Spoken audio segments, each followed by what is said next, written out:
I'm going to tell you a little story.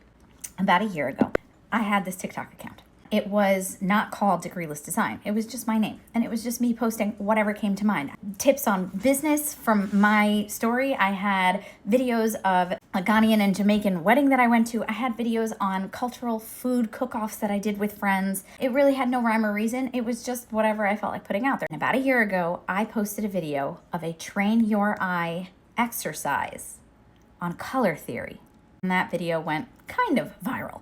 Enough for me to know that you guys want to know how to become interior designers without necessarily getting a degree. So I switched the whole account over, turned it into Degreeless Design, and I now talk about all the different tips and tricks of becoming an interior designer, starting an interior design business, understanding the different niches and career roles and possibilities in interior design, the steps you should take, color theory, drafting. Also, since then, created the crash course and the free Interior Design DNA Personality Quiz to help you find your exact path. The link to both of those are in the bio, along with many other tools and templates that I pulled from my interior design national commercial firm, the templates that we would use, the basic policies and contracts and trackers and everything that we used, I now made available on there. That's the story of how I got here. While we're here, let's do a train your eye exercise.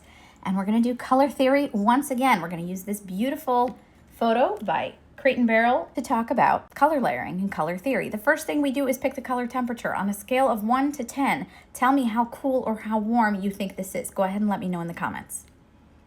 Next, I want you to tell me the base color. The base color is the foundational color of the room. It's not always obvious. Tell me now what you think, but in a second, you might give me another comment of something different. I'll let you know the trick I have in a minute. Next, I want you to pick the focal color. The focal color is generally the color that pops out the most.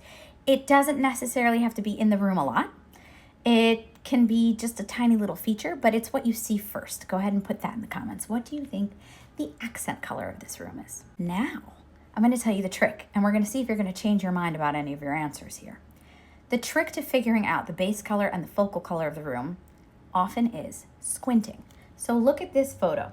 Squint at it for a couple seconds. What color floods the room? What color floods what you're seeing? What takes over the most? That's likely your base color.